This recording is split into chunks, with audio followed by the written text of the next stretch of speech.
podcast where we talk to smart people, but not necessarily done by smart people? That is an awesome question. This one goes down probably on one of my top 5. Hey, I like nutrition. I like to eat food. This is the coolest thing ever. We're going to do this forever.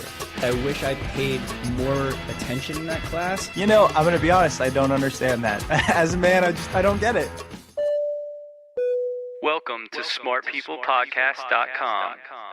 This week's episode is brought to you by the fine folks over at Young Health. Did you know that research suggests up to 80% of your immune system relies on a healthy gut? The people at Young Health do, which is why they've developed Probimune, a liquid probiotic that promotes intestinal health and contains a unique blend of bacteria not found in 99% of other probiotics. Probimune is easy to use, easy to travel with, and does not require refrigeration. Right now, our listeners get 50% off their first order of Probimune. That's a $34.95 bottle of Probimune for just $17.48 plus shipping and handling. Just go to www.probimune.com.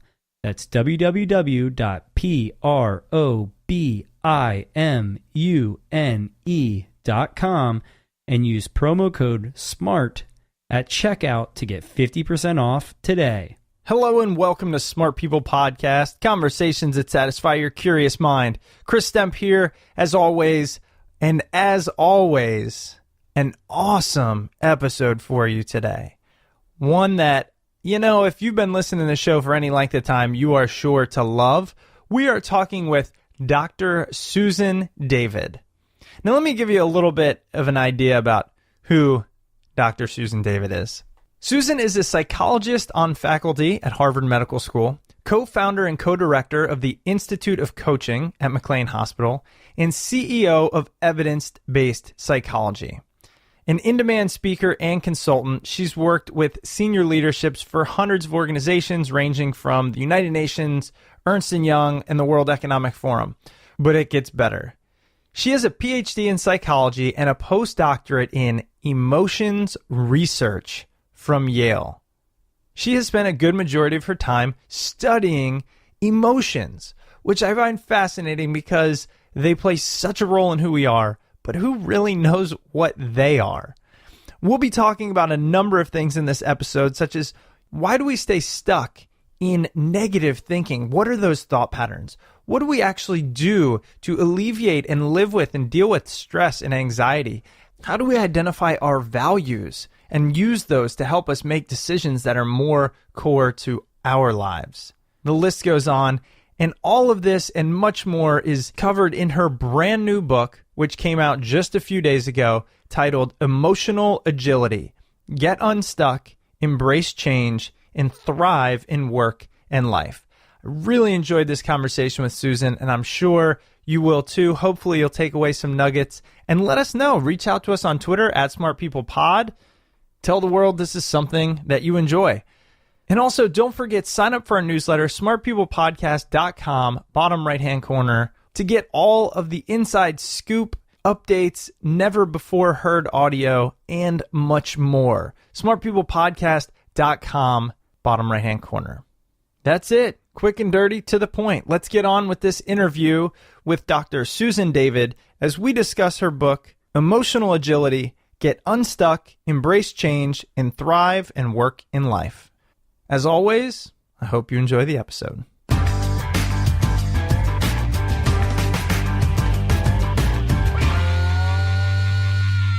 We have with us on the show this morning or afternoon, whenever you're listening, we have Dr. Susan David. And Susan, I just first want to say thank you so much for being on. I am chomping at the bit to get into these questions. So thanks again.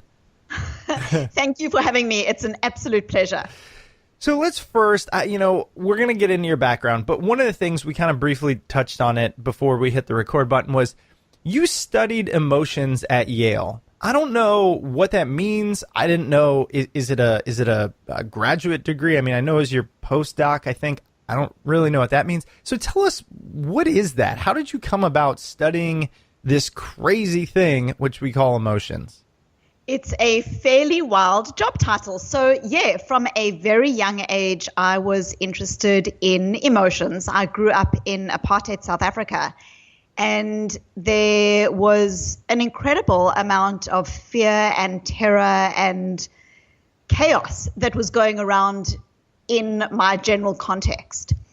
And so from a very young age, I became interested in emotions and in particular psychology, how people deal with their emotions, how people deal with what life brings to them, and decided ultimately to pursue that as a career. So I did my bachelor's and a master's degree in South Africa, and then moved over to Australia where I did a PhD in psychology, and then to Yale where I did a postdoc in the study of emotional skills. And essentially my work and my interest focuses on one central question, and that is, what does it take internally in the way we deal with our thoughts, our emotions, and our self-stories, the narratives that we have about ourselves that ultimately help us to thrive? Because what I've realized is that it doesn't matter how smart someone is or what someone's intention is in the way they parent or lead or love or even are with themselves. While that stuff is important, fundamentally what makes a difference is, are they able to manage their self-doubts, their concerns, their worries, their anxieties, their stresses that are part of our everyday life and being. So yeah, an emotions researcher, and very much also applied in how do we bring this to practice in people's lives. And that's just such a wonderful explanation. I can't help now but to jump into it. Something, again, I briefly mentioned to you, but I think for the listeners, it'll give an idea of where we're going with this. One of the things, I am fascinated by this subject, and many will know. And I also want to get into all of the stuff that's out there. Makes it almost impossible to make any headway, is what I've found. And I have this idea, and you can always tell me if I'm wrong, but that the sole paradox of being human is we have this amazing thing called the brain, and we have this terrible thing called the brain. And what I cannot wrap my brain around, that's what, wrap my thoughts, around, is why it can be so bad. Like, why have we evolved these thoughtful, intelligent, conscious creatures to have such bad habits, such as focusing on the negative, constant anxiety, stress? I'm not saying this is everyone, but for those out there that agree, and I think there's a lot of people, why can't we just be the gazelle that gets chased, has a stress response, manages to survive, and then goes back to living? It drives me nuts. So what is it? So one of the things that I explore in my new book, Emotional Agility, is exactly this question, which is that human beings, we tend, for example, if we have a thought, we don't have a thought that is like, oh my goodness, Dr. Spock-like, I need to phone my mother because I haven't spoken to her in 2 weeks. No, our thoughts come fully accessorized. We have a thought, I haven't phoned my mother in 2 weeks, and we have an emotion. We can visualize that person. We might have a memory of the individual, and we can simultaneously pick up our phones and phone the individual. So what we have is we have this amazing cognitive emotional system that effectively allows us to think, feel, act, have memories, emotions, all of these things fully accessorized simultaneously. And this is a normal, beautiful thing. It is fundamentally, as you referred to earlier, what helps us as a species to survive. You can imagine being on some savanna in Africa. You would not live 24 hours if you said to yourself, gee, I think that the person running towards me with a spear is about to attack me. Let me take out my iPhone and make an appointment for me to run away. No, we look at something, we feel it, we react, we respond simultaneously. So we have evolved fundamentally in this way because it is at its core what helps us to survive. One of the things that I talk about is how what happens in our what happens in our modern day world is sometimes this leads us to do what I call get hooked, where we might be in a meeting and we say something like, that person's undermining me, therefore I'm just going to shut down. Or I really want to apply for that job, but I'm just not cut out for it. So I'm just not going to because there's no ways that I'm going to get it. So what we tend to do is in our modern day life, we absolutely, by evolutionary design, but sometimes in ways that don't serve us, we have what we call a fusion between our stimulus, the experience that we have, the sitting in the meeting, the discussion with a spouse, the something that your child says that triggers you, and a response. And in emotional agility, I describe this as being hooked, the way we conflate our thoughts, emotions, and our actions, often in ways that lead us in the direction that is completely at odds with how we want to live our lives, the relationships that we want to have, how we want to parent. So it's fascinating, but really, I mean, by evolutionary design, this is where we're at. And one of the things that I describe in emotional agility is it can often lead us to, when we have these kinds of experiences that are almost by evolutionary design, we can start thinking, I shouldn't feel bad, I shouldn't feel negative, I shouldn't. But the fact is that our brains were designed to criticize, judge, evaluate, and that's just our brains doing their jobs. You know, what frustrates me is we have this ability to think critically about our own thoughts, to evaluate what's going on. And what I'm unable to accept is, and I know that I kind of have to, so I guess I'm asking for your help on this, is why can we have these negative feelings, these stress feelings, get hooked, and then it happens because of our evolution, yet we can use that same tool, the brain, the mind, to critically analyze what we're thinking and be mad at ourselves for it. It's like we were bred to be judgmental of ourselves. I don't know it, and it's frustrating what it can lead to. You know what I mean? So I absolutely hear what you're saying, but I want to turn that a little bit. You know, what you're describing is one of the most critical skills that we can use in our ability to become more emotionally agile. So, you know, what you describe here is what we call in psychological terms meta-emotional or meta-cognitive skill. And that is the ability to both feel a feeling and to simultaneously rise above that feeling. So, for example, you've likely, or I know I've had, an experience where I'm really angry with a customer service agent, for example, or with a company because they've lost my phone bill and I've spent months and months and months trying to get this thing sorted out. And you finally get hold of a living, speaking person, and you then let rip down the telephone about how angry you are and upset you are and so on. And as you are having that rage, as you are foaming and frothing, there's this little voice that goes off in your head which says, Susan, you're being silly. If you keep on being like this to this person, she is going to conveniently lose she's just not going to solve your problem. So we've all had that experience where we can simultaneously feel something and even be really fairly angry or upset about it, but almost be able to helicopter or rise above that emotion and to say, I'm feeling this thing, I'm not ignoring it, but I'm also able to see it for what it is.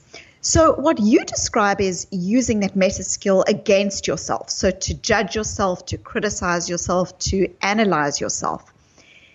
If you take that idea and what you do is you match self-compassion, and I'll come to this a little bit later.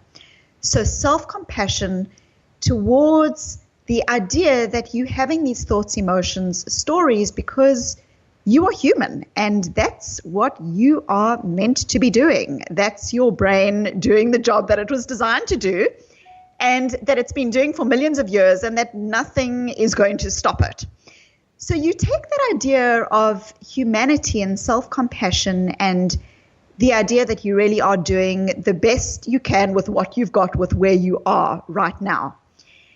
And you then add to that the ability to rise above your thoughts and emotions and recognize that your thoughts and emotions are thoughts and emotions. They are data. They're not directions. They are not a path by which you have to follow. They are thoughts and emotions. So a critical skill that is, I think, fundamental to our ability to empathize and to our capacity to actually get ahead in this world is this ability to both feel an emotion or think a thought, but to recognize that it is just an emotion or a thought. It's important, it's valuable, but it's not. And that you as an individual are more than just your emotions and your thoughts. You've got choices, you've got values, you've got intention, you've got other ways that you can be with yourself in the world. So coming back to your original question, yes, in many ways, this ability to meta view, or in emotional agility, what I call step out, can be to our disadvantage. But the development of the skill is actually critical to our ability to get ahead.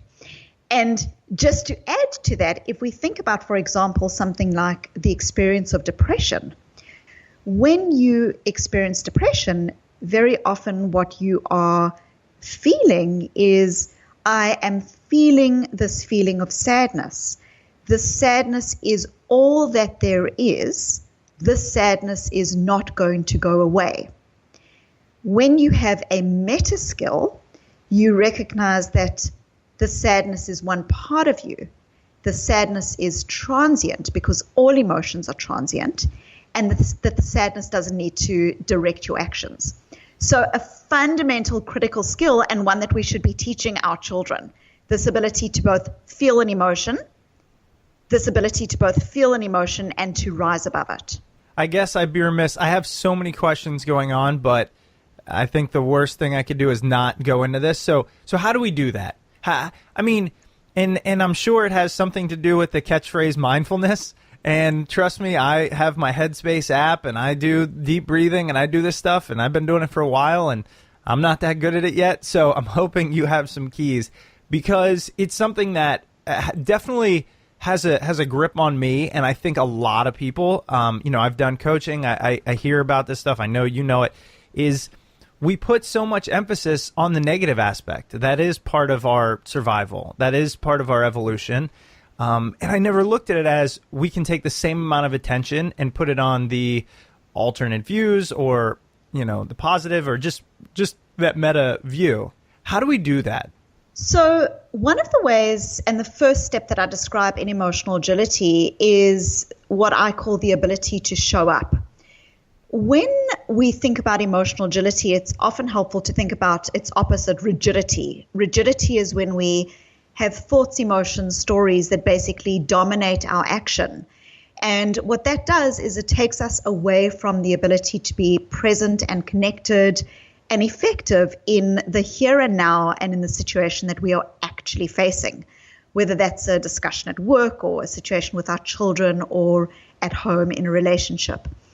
So one of the best ways that I think of emotional agility is that it is fundamentally described by Viktor Frankl, who, when he came out of the Nazi death camps, described so eloquently this idea that between stimulus and response, there is a space. In that space comes the ability to choose, the power to choose. And it is in that choice that lies our growth and our freedom. Now, that fundamentally is when I'm talking about emotional agility. When you are hooked, you have a conflation between your stimulus and response. I feel something and I'm going to act on it. When we develop the skills around emotional agility, we are able to feel our thoughts and emotions, recognize them for what they are, take the value that we can from them, leave what's not valuable, and then make a choice that is consistent with our lives. But the first part of this is completely at odds with what society currently tells us. So the first part of emotional agility, as I describe in the book, is this ability to show up. And what I am really meaning by showing up is, yes, the world tells us to be happy, think positive, focus on the positive, and to basically put on a happy face, almost a fake it till you make it. What I explore in emotional agility is how, in such interesting and fascinating ways, when we adopt that kind of stance towards our emotion, push it aside, just get on with it, be happy, over time, that actually leads to greater levels, not of happiness, but of unhappiness. To describe another example of someone, and I think the Nazi concentration camps are such a period in our human history where people have been faced with such trauma and difficulty, and there's such insights that can come out of that experience for people. Was Primo Levi described this example, this heartbreaking time where he was released from the Nazi death camps. And he comes back on the train to his hometown with his fellow passengers. And they are so relieved to be finally entering their town and seeing the people that they haven't seen. And as they get off the train, the townspeople come to them and say, "What has happened to you? What happened to you?" And Levi described, as the words start tumbling out of his mouth about his experience, the townspeople turn and walk away because they are unable to metabolize, unable to come face to face with what is being described. And Levi describes this experience as being even more painful than some of the experiences that he had in the death camp itself. That as human beings, the need to be seen is so fundamental to our health and well-being that when we don't have that, it's difficult to move forward in any way. Now, in emotional agility, what I do is I take this idea and I explore ways that we can apply it to ourselves. So often in our lives, we feel like we just need to get on with things. So someone with an illness might say that everyone says, be positive, be happy. And what we fundamentally firstly need to do to become emotionally agile is to show up to our emotions, to stop struggling with whether a thought or emotion is the wrong emotion, right emotion, whether you should have it or shouldn't have it, and to basically move away from an internal struggle that we have with ourselves. Because it is only when we show up to ourselves, it is only when we go face to face with where we are at, whether that is feeling uncertain in a job or dissatisfied in a relationship or even just wanting to achieve a big goal. It's only when we show up to the reality of the now that we are able to start making the change. So in sum, one first aspect of agility is not about just being positive, but it's actually about stopping any struggle within yourself as to whether you should or shouldn't feel anything by dropping the rope, by being with yourself in a way that is compassionate and gentle, and recognizing that a fundamental human truth is that the first step to any change in our lives is paradoxically acceptance. Let's take a moment to thank Young Health for sponsoring this week's episode. Did you know that research suggests up to 80% of your immune system relies on a healthy gut? The people at Young Health do, which is why they've developed Probimune, a liquid probiotic that promotes intestinal health and contains a unique blend of bacteria not found in 99% of other probiotics. Probimune's industry-leading fermentation process ensures the largest number of good bacteria are delivered alive in the gut. After all, it's not about how many billions of bacteria are in a probiotic, it's about how many survive the digestive process. Probimune is easy to use, easy to travel with, doesn't require refrigeration, and it's great for the whole family. Right now, our listeners can get an exclusive offer of 50% off your first order of Probimune. A 30-day supply that's normally $34.95 for just $17.48 plus shipping and handling. All you have to do is go to www.probimune.com. That's www.probimune.com and use the promo code SMART at checkout to receive 50% off your first order of Probimune. Remember, that's www.probimune.com and use promo code SMART to get 50% off today. Thank you again to Young Health, and back to this week's episode. Okay, so imagine you wake up in the morning and you just feel feel bad. Whatever it is, right? You feel depressed, you feel anxious, you feel stressed, you're just not excited to take on the day. And that's happened to me. I'm sure that's happened to many people. And I can even feel the two thoughts going through my head. One is, this mindset, this emotion, this current state is not going to serve me. It's not going to move me towards my goals and aspirations. It's not going to help me enjoy the day. And so I don't want this. And what I struggle with is, I don't think that is an unrealistic emotion to say, I don't want this. And so to also fight it. And so I'm wondering, how do we handle that? And in the same token, I'm also having this response of, I bet other people don't feel this way. Or, the really successful people were able to push this aside and conquer it anyways. And in many cases, I'm sure they have. So what do you do in that instance, in these instances, even knowing, I need to show up to this, but I don't want this emotion, this thought, this feeling in my life anymore? So the first thing that I would say is that these emotions are part of life. And we actually don't really get to choose whether they come or go. Emotions are fundamentally transient. And if I said to you or any of your listeners, think of your cell phone, generate an emotion about the thing you least like about yourself and the thing you best like about yourself, what we soon realize is that we can basically generate emotions and thoughts on command. The research shows that we have something like 16,000 spoken thoughts every single day, and many, many, many more thousands of these emotions and thoughts course through our mind on a day-to-day basis.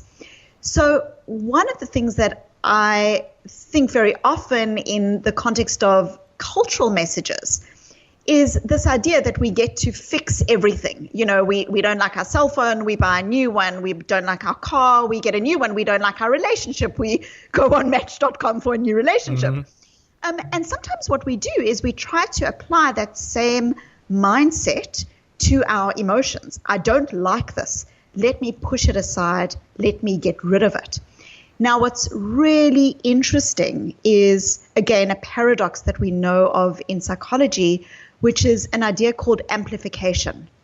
And the idea behind amplification is that any time you try not to think or feel something, that very thing that you're trying not to think or feel comes back. So if you try, because you are on a diet, to not think of chocolate cake, you will think of chocolate cake. You will dream of chocolate cake. When we ask people not to have particular thoughts, even if they're completely arbitrary thoughts, those people will often have that 30 to 40 times a minute. The first aspect of not feeling bad, and it's a laudable goal, is that the way we try not to feel bad is to push that emotion or that thought aside. But actually what we know is it truly doesn't work. The second part of dealing with that effectively, because again, it is, we don't want to walk around in a funk all day. But the second part that I would say to you is that often underneath our emotions, not all the time, because again, our emotions are not facts about our lives, but often underneath an emotion is a signpost. Our emotions often contain beacons or signposts to the things that are of value to us. Ignore those signposts and you often are ignoring something that is crucially important in your life. So let me give a very simple example and then I'll give something that's more in depth. Imagine you are that day giving a big presentation and you're saying to yourself, I'm so anxious. I am anxious, I'm stressed. But I'm just not going to think about it. I'm going to get on with it and I'm going to go ahead and do my presentation. We know that when you give that presentation, you are much more likely to have this amplification effect where your anxiety rebounds during the presentation and you suddenly are caught off guard by your anxiety. And this pushing aside is really paradoxically not working. A different way of being with that anxiety is to be in bed and say to yourself, I'm noticing that I'm feeling anxious. Now that's very different from I am anxious, where you're saying 100% of me is anxious. You're noticing the feeling as a feeling. I'm noticing that I'm feeling anxious. Why is it that I'm feeling anxious? Is it that I need to prepare more for this presentation? Is it that I'm not totally confident in my message? Is it that there's some values misalignment in what I'm saying versus what I really believe in my message? And this kind of thoughtfulness, not about every emotion you ever have, but about something that might be really important as you wake up that day, can actually be fundamental to our effectiveness and our success. So say we go through that exercise and we ask ourselves, because one of the areas that I'm thinking of is when, and I read it in, I think, an article of yours, or maybe it was a talk, or all the places I was reading, because I love your stuff, it was the article you wrote kind of about Tony Robbins, who, by the way, I love that article, and I also love Tony Robbins, so it was an interesting kind of back and forth there.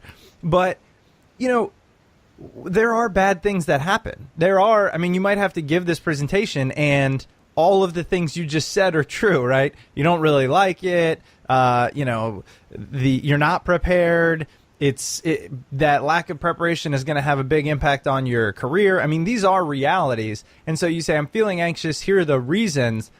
You're still at that point probably going to feel anxious, nervous, depressed, emotions that are no fun for anyone. So I'm just wondering, I have my own thoughts, but I'd rather hear from you. What's the next step past that in any circumstance where these things are real?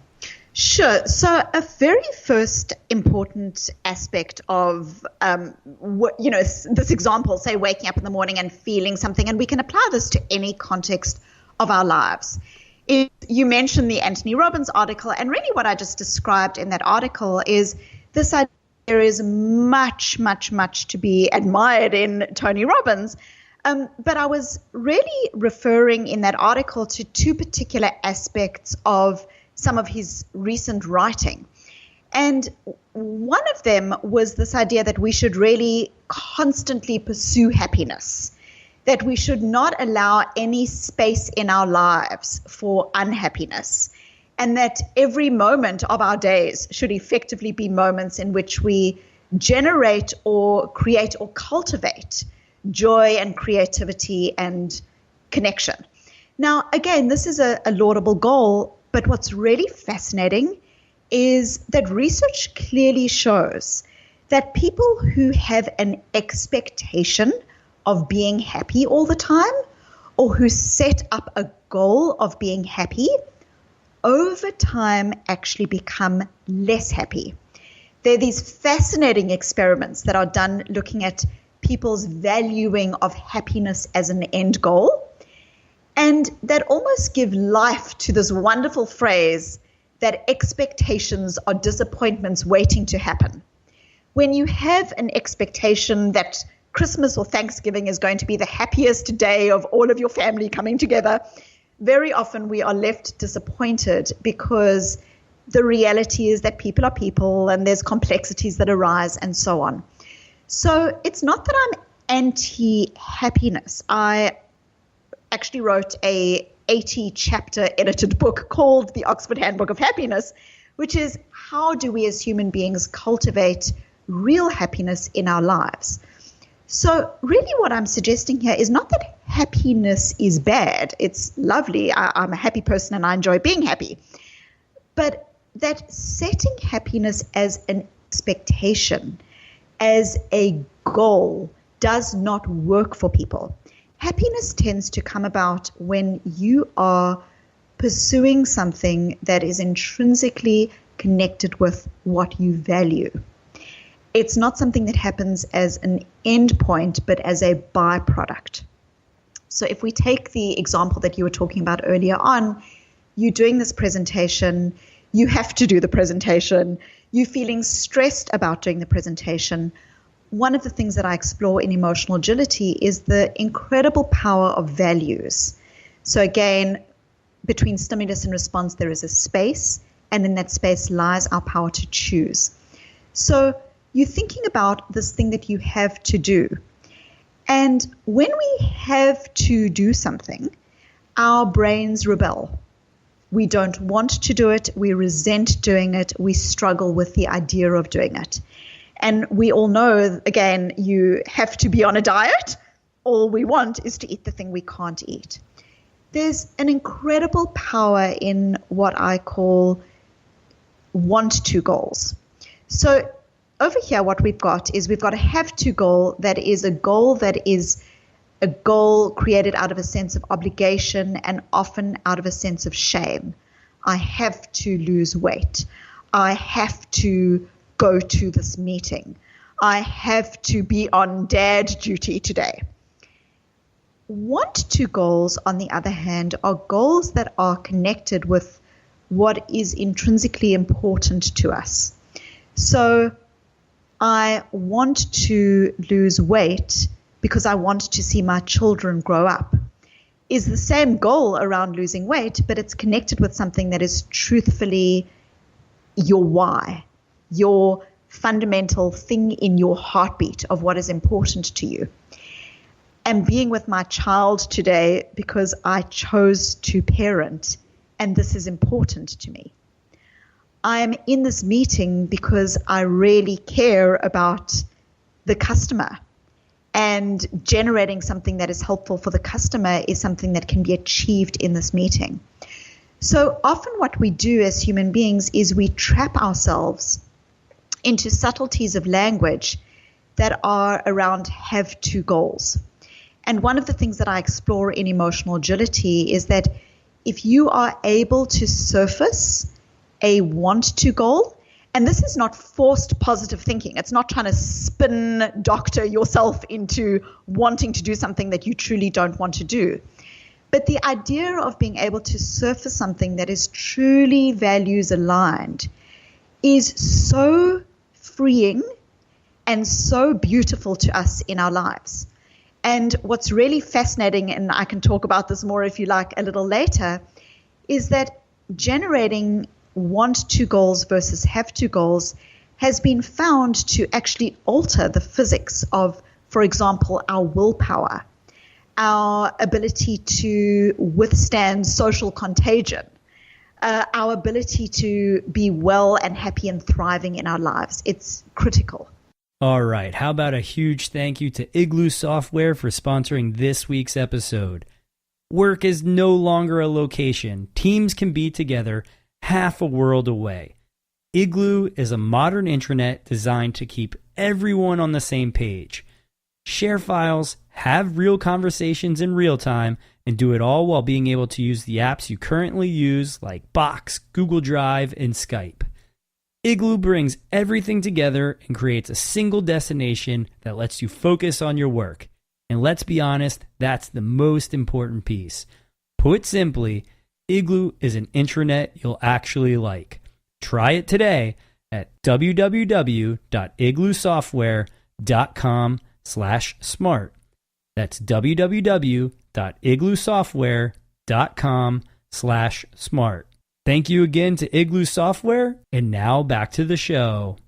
You know, I think about that so much because I had values written down on my paper in capital letters with a circle around them. Because one of the things I've found most difficult in my own life, in coaching, is nailing down, writing down, getting your values, and then trusting those values even when they go against any societal norms, stories you've told yourself, things you thought you valued, etc.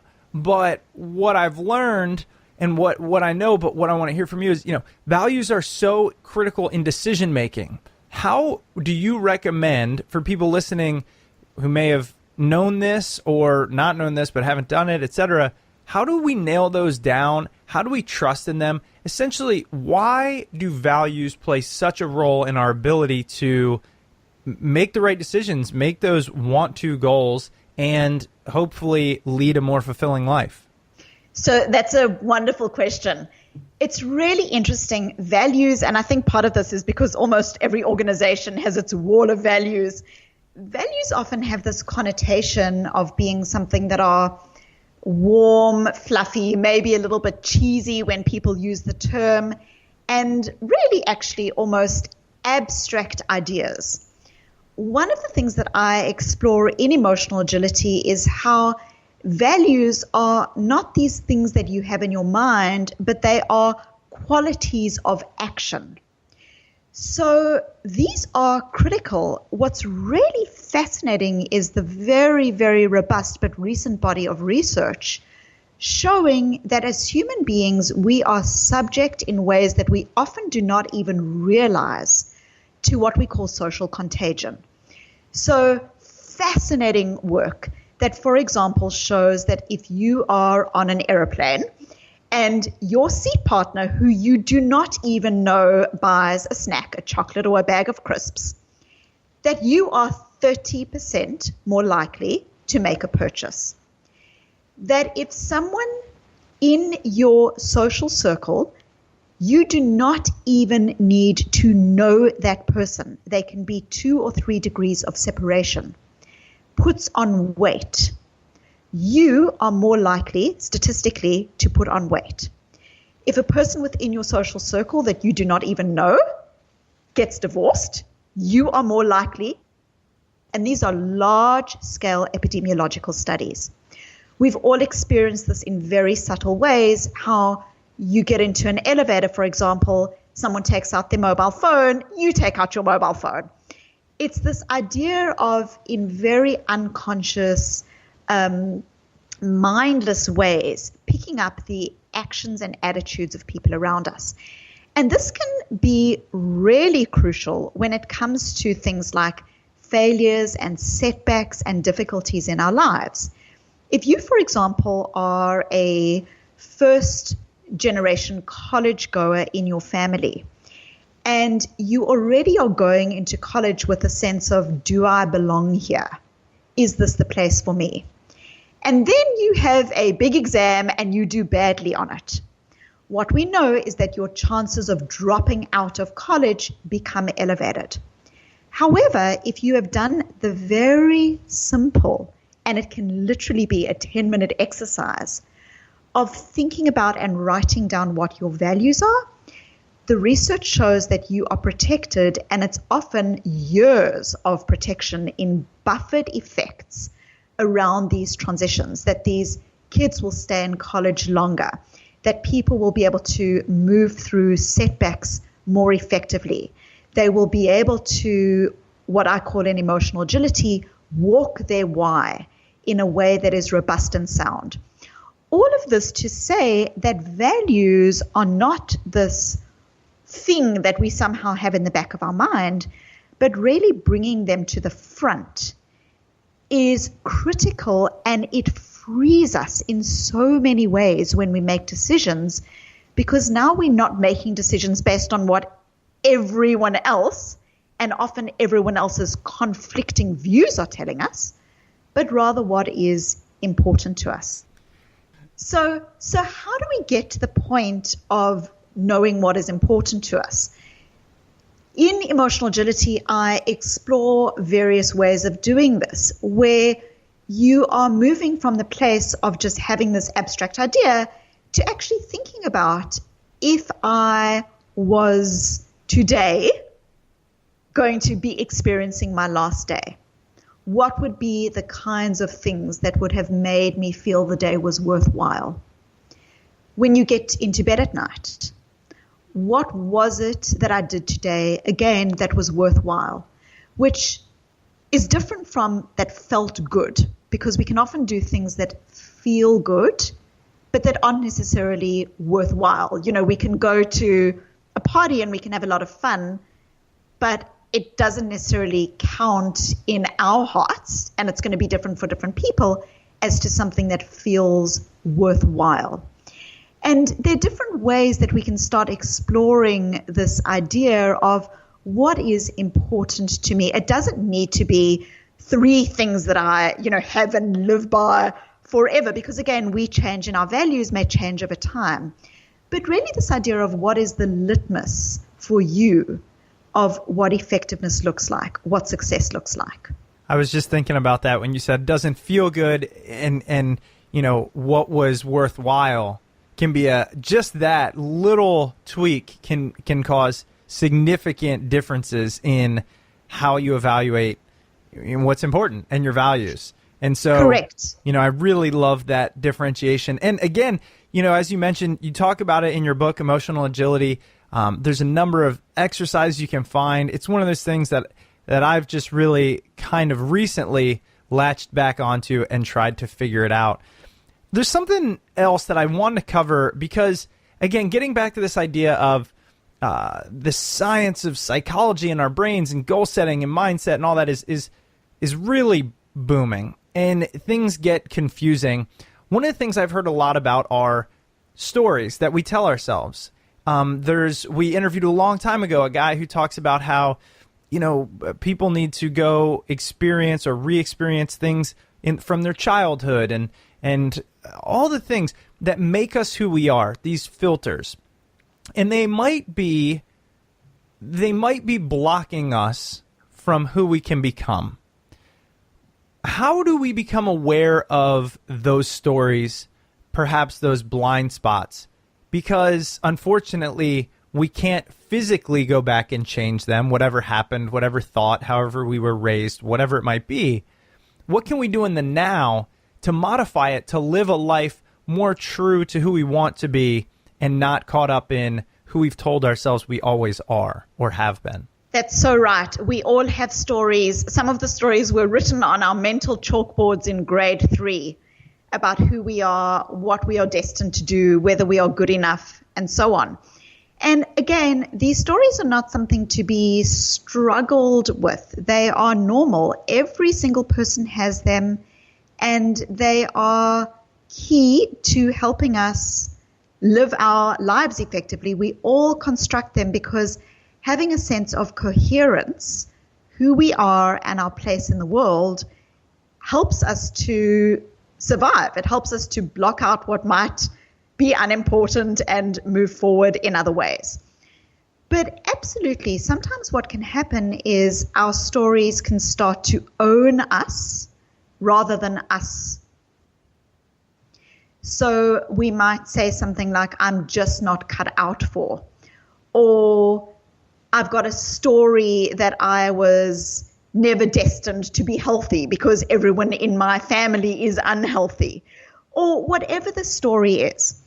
So there are key ways that we should connect with our stories, and that is firstly be compassionate towards them, knowing that our stories are there for a reason, that often we develop these stories in order to help us to cope with a particular period of our lives or to make sense of what was going on around us.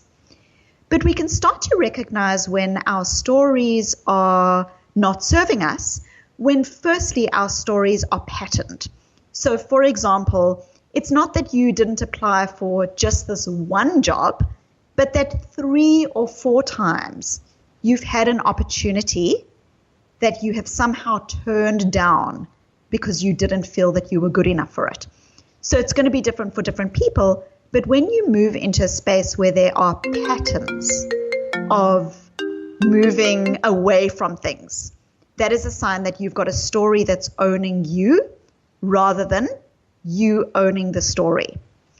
Another thing to recognize with stories is that often our stories contain what I call dead people's goals.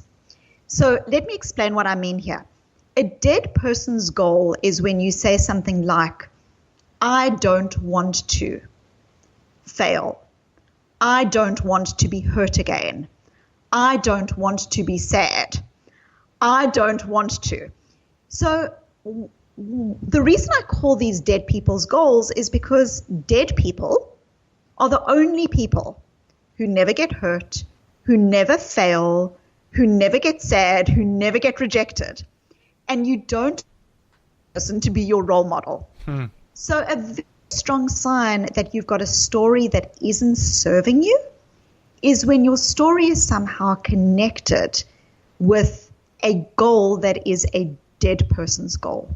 I'm going to remember that one. That's a powerful way of remembering it.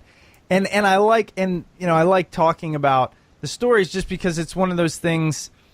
Again, I consider them possible blind spots unless we start uncovering them. And so it's just one of those things that to work through can be so beneficial. The one last thing I want to ask, and perhaps I should have asked this at the beginning while I have you on. You've studied emotions in depth. You've written a book now about them, but many books and articles surrounding them. What is an emotion? What does the science say? I mean, you went to one of the most prestigious, universities in the world. You studied this ephemeral kind of crazy idea, which is an emotion. How would you define them? Where do they originate, and what do they mean at their core, according to you? I mean, I don't even know if that's a question that we can answer, but according to you. So I will start by saying that every single scientist of emotions will have a different definition. Mm-hmm. But an emotion is basically a complex physiological response that has both sensations. So you may have the butterfly sensation in your stomach. It has cognitions that come with it, and it often has behavior that is not necessarily an action, but behaviors that are attached to it. So it's this very, very, very complex confluence of experience that happens in yourself. Some people describe emotions as being what they call basic emotions, where there are, anger, fear is a basic. We see these emotions universally across cultures and very similar causes. So across cultures, we know that people tend to get angry about the same thing. My goal is being blocked, or sad about a sense of disappointment or loss. But fundamentally what an emotion is this complex physiological experience that is either a reaction to or an anticipation to the world around us. How was that? Not very short. No. But I didn't need it to be short. I just really, they're so confusing. What I liked actually, what really jumps out to me is how all-inclusive an emotion can be. It's not what I was really mulling over was, the feeling attaches to it oftentimes a thought. And then I've heard this recently, this kind of flow of, I think it's, is it feelings leads to thoughts, which leads to behaviors, which leads to outcomes, something like that. And so all of that can come in the form of an emotion, which kind of...